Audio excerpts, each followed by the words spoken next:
I've had mental health issues since I was 8. I think having the peer to peer support part would have been a lot better because then I wouldn't have felt so isolated and or worried that people were going to make fun of me. What peer to peer does is offer people the sense that they're not alone. One of the things we did at the Los Angeles Gay and Lesbian Center was have just people would come together and talk, and this was teenagers who were incredibly isolated.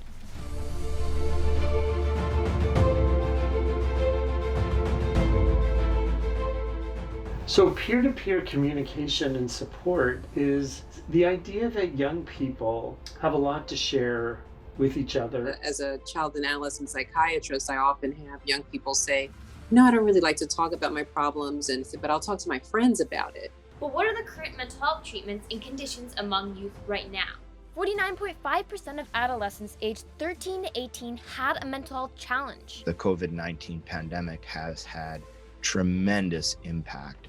We are seeing rates of depression and anxiety and stress increase. There are resources available to young people in middle schools and high schools, but I think it varies. And that is linked to any number of challenges associated with funding. Heard youth say, the experience of current adults when they were our age is just radically different. Some young people are worried that if the school counselor is going to be writing a letter for them for college, they shouldn't be the person they're telling about their mental health challenges and issues. Maybe 1 in 10 children with anxiety or depression actually gets treatment. And that's a variety of reasons, including lack of referral, long wait lists, stigma. How can young people show up to school if their mental health is not in a positive space? Schools have double the recommended student to staff ratios. There just aren't enough resources. At my high school, we have around 2,200 students with 10 mental health counselors, but there's still a wait list for care. Most schools only have opt-in mental health services, leaving at-risk youth out to dry due to stigma or fear. But what are the benefits? It increases peer-to-peer discussions about digital citizenship, offers adolescents an option when there are limited resources, and catches more red flags. The real takeaway, there was a place where they felt they belonged. This isn't an expectation that a teenager is going to be a counselor, but a teenager who knows a lot more about resources can help direct their friends and peers to resources. We know that there is a very strong connection between one's sense of togetherness and their own health and well-being. We're trying to use peers and offering sort of training and education because it's really a way to understand about resources in mental health. As a result of peer-to-peer in some schools, there has been a reduction in hospital admissions and acute inpatient days per month. During middle school, I formed a mental health anti-stigma club, and there was no judgment, allowing club members to express themselves. Peers were just on a mission to help each other. We really started looking at creating alcove centers, with the voice of young people, to be places where young people get that early health and mental health care. In high school, I was part of a program called PALS. It was a peer-to-peer program. We were trained and we would have sessions with people one-on-one. And if there were certain flags, I would have to go to my guidance counselor.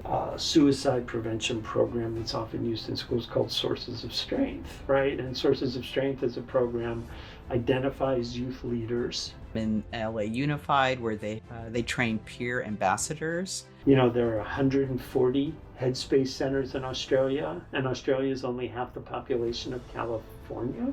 Peer-to-peer programs are beginning to pop up, but what is the government doing to help nurture them? The California State Budget Act of 2022 has included $10 million.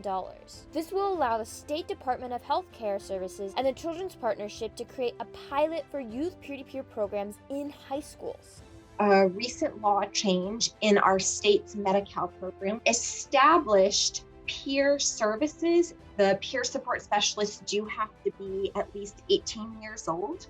They have to have lived experience. Shouldn't we teach and give younger teens, 13 to 17, the chance to help fight stigma together? The chance to talk to each other at the same age, when they can relate to each other the most? The government is making progress, but there's still a long way to go.